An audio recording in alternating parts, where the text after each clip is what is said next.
ஏய் ஹலோ எங்க இருக்க? ஏய் வீட்ல தனியா இருக்க போர் அடிக்குதுடா. சரி என் ஷர்ட் கீழ இருக்கேன் எடா.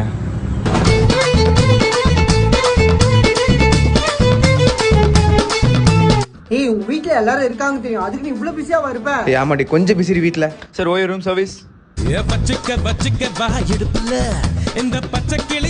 அந்த வண்டி 130 தாண்டி போகுமே. அன்னைக்கு 126 தான் போச்சு. வேணுமா வேணாவா?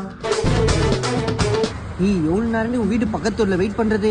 பக்கத்து தெருவுல தானே இருக்க. ஆமா சரி வர இரு. ராபிட் ஓனா தானே அது உன்னை இறக்கி விட்டது? ஆமா ஆமா. நீ என்ன எப்பதான்டா நீ கல்யாணம் பண்ணிப்ப? ஏய் இருடி, எங்க அம்மா இப்போதைக்கு கல்யாணத்துக்கு ஒத்துக்கல, புரிஞ்சுக்கோடி. அப்பா சாக்கி வாங்கி கொடு.